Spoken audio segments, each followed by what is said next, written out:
Is Excel actually dead for financial planning and analysis? You probably hear a bold claim about this on LinkedIn every now and then, but then every FP&A team in the world keeps using Excel anyway. But honestly, right now, this question should actually be taken seriously because AI tools can literally build models in seconds, and a bunch of cloud planning platforms are pitching themselves as the thing that finally retires the spreadsheet. So after working with thousands of finance teams over the past decade and being at the forefront of AI in finance revolution, we've definitely got strong opinion. In this video, I'm going to walk you through the actual drawbacks and limitations of Excel right now and why nothing has been able to replace it yet. By the end, you'll have a clear answer on whether it's still worth using as a finance professional. Let's get into it.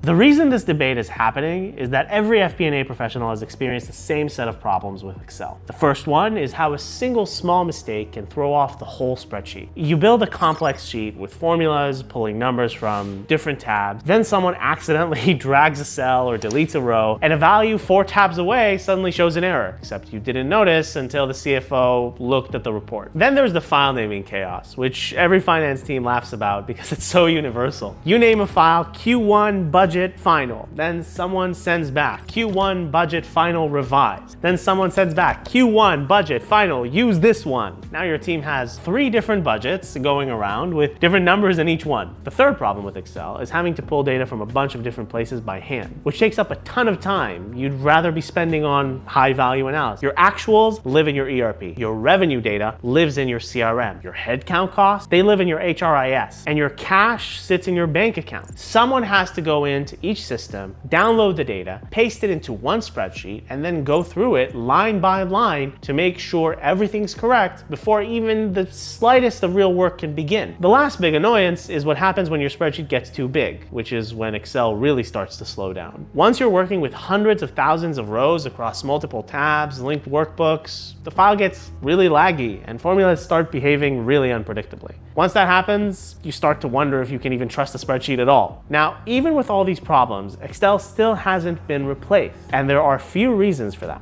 The biggest one is that no other tool lets you build a model the way Excel does, where every cell can hold a number, a formula, or a quick note, and you can build whatever layout you want around it. In fact, every tool that claims to replace Excel still has an export to Excel button. That's because, according to AFP's 2025 survey, 96% of finance teams still use spreadsheets for planning, and 93% use them for reporting. So basically, the entire profession is still working in Excel. Newer finance solutions aren't even trying to replace Excel anymore. They're built to work alongside it. It's basically the industry admitting that Excel is here to stay.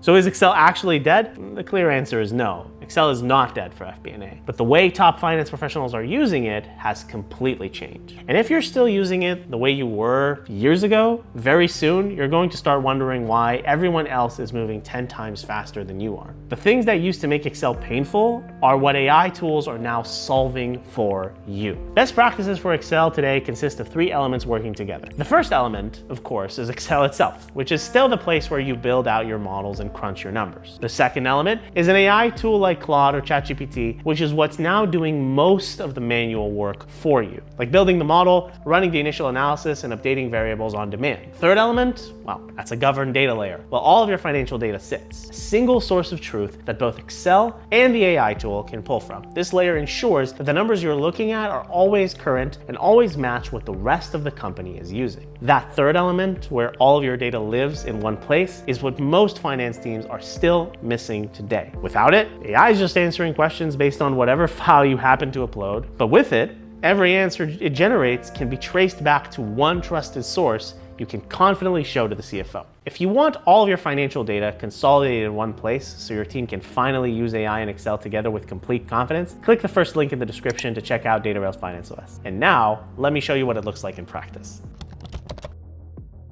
Inside Finance OS, you have all your source systems like your ERP, your CRM, your HRIS, and your bank accounts all connected so the data from each one is right there in one place. Once your data is in there, the numbers from every system are already lined up so they match perfectly, which means anything that pulls from Finance OS, including any AI tool, is working from numbers your finance team can trust. From there, you can connect an AI tool to your Finance OS data using Model Context Protocol, or MCP for short, which is a way for AI tools to plug into other systems and pull data from from them. Once that connection is on, Claude can pull live data from Finance OS the same way it would read a file that you uploaded. Except now everything is current. The AI is pulling from the same numbers your finance team is already working with, and every question you ask gets logged so you have a record of what was pulled, when, and by whom. This is where Excel comes back into the picture, because once Claude is connected to your data, you can ask it to build a live financial model directly in Excel. Claude looks at what data is available inside Finance OS, sees which accounts and departments you have, and then builds the Excel file using your actual numbers. The thing that makes this model keep working month after month is this drget formula right here. drget is a Datarails formula that pulls a number directly from Finance OS, instead of pulling from another tab inside your spreadsheet. So think of it kind of like a VLOOKUP, but for your financial database. Each formula points to a specific account, scenario, and time period. So when you click refresh, every cell pulls in the latest number from Finance OS, which means the same Excel file works next month, the month after that, the month after that, without you having to rebuild anything. And if leadership comes to you asking for a new scenario, a department breakdown, or a revenue per customer view,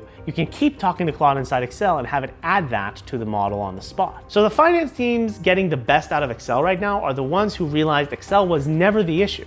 They just needed to pair it with AI and have all of their financial data in one connected place. So is Excel actually dead?